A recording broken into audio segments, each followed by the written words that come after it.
दमानियांनी जो काही लढा उभा केला त्याबद्दल त्यांचं कौतुकच आहे. मला त्याच्यावरती काही हे करायचं नाही. अगदी कालच्या याच्यामध्ये मी हेही म्हटलेलं आहे की नामदेव शास्त्रींचं जे वक्तव्य होतं की मारेकऱ्यांची सुद्धा मानसिकता तपासायला हवी, हे वाक्य चुकलेलं आहे. तर चुकीला चूक म्हणणं हे बरोबर आहे. त्यामुळे शास्त्री चुकले. परंतु आज ज्या काही पद्धतीने दमानियांनी स्टेटमेंट केलं, खरं तर त्या जे काही बोलत होत्या त्यात काही त्यांनी फार मोठं संशोधन केलेलं नव्हतं.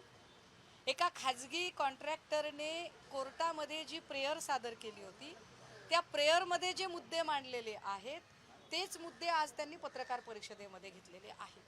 परंतु ते मुद्दे घेत असताना त्यांनी जे वाक्य वापरलं की याच्यात सुद्धा एक डेप्युटी सेक्रेटरी आहे आणि त्याचंही नाव कराडच आहे, हे वाक्य जातीय रंग देणारं वाक्य आहे. हे वाक्य संतोष देशमुख साहेबांच्या एकूण हत्येच्या मारेकऱ्यांना शिक्षा उभी करण्यासाठी जे काही आंदोलन उभं केलं जातंय त्याच्यावरचा फोकस हलवणारं वाक्य आहे.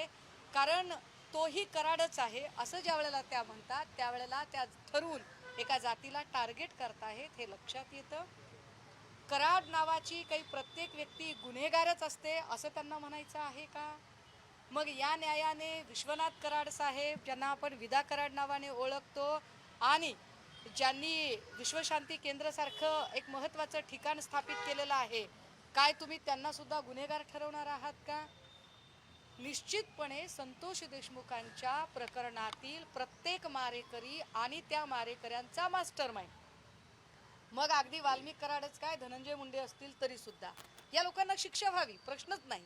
परंतु हे सगळं करत असताना तुम्ही जर संतोष देशमुख यांचं हत्या प्रकरण राजकीय इष्टापत्ती म्हणून बघत असाल आणि त्याच्या आडून जर ठरवून एखाद्या जात समूहाला टार्गेट केलं जात असेल तर ते नक्की वाईट आहे. एकनाथ शिंदे आता काय बोलतात किंवा काय नाही बोलत हे आता महत्त्वाचंच नाही आहे.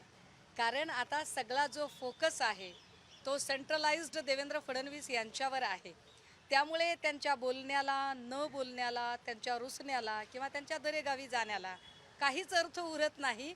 मला असं वाटतं की या सगळ्यांवर स्टेटमेंट देऊन लाईमलाईटमध्ये येण्याचा प्रयत्न करण्यापेक्षा शिंदे साहेबांनी आता या सगळ्या प्रकरणामध्ये तुम्हाला तुमच्याच ठाण्यामध्ये गणेश नाईक कशा पद्धतीने टशन देत आहेत आणि देवेंद्रजींनी त्यांना किती राजाश्रय दिले त्याच्यावर चिंता करणं त्यांच्यासाठी जास्त गरजेचं आहे.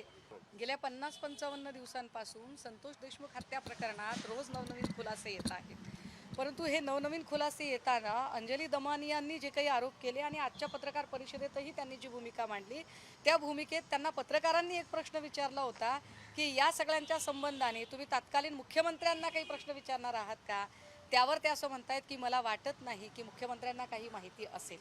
स्पष्ट अर्थ आहे की 50-55 दिवसात हे सगळे आरोप होताना दमानियांकडून कुठेतरी एकनाथ शिंदे आणि देवेंद्र फडणवीस या दोघांना एका सेफ झोनमध्ये ठेवण्याचा प्रयत्न होतोय का? कारण सगळं जेव्हा चालू आहे त्यावेळेला मुख्यमंत्र्यांना माहीत नाही असं असूच शकत नाही. किंबहुना जर देवेंद्र फडणवीस हे चाणक्य आहेत असं आपण समजत असू तर चाणक्य व्यक्तीला एवढे घोटाळे झालेत हे माहीतच नव्हतं का? आणि जर माहीत असेल तर मग माहीत असून पुन्हा त्यांनी धनंजय मुंडेंचा मंत्रिमंडळात समावेश का करून घेतला? हे नेमके प्रश्न आज दमानियांकडून पत्रकार परिषदेत उपस्थित करणं अपेक्षित होतं, पण ते झालं नाही. आणि त्यामुळेच आम्हाला असं वाटतं की त्यांचा फोकस हा देशमुख हत्या प्रकरणात मारेकऱ्यांना न्याय मिळवून देणे, शिक्षा करणे, मारेकऱ्यांना शिक्षा झाली पाहिजे हा आहे की कुणाला तरी टार्गेट करणे आहे. शंका घ्यायला वाव आहे.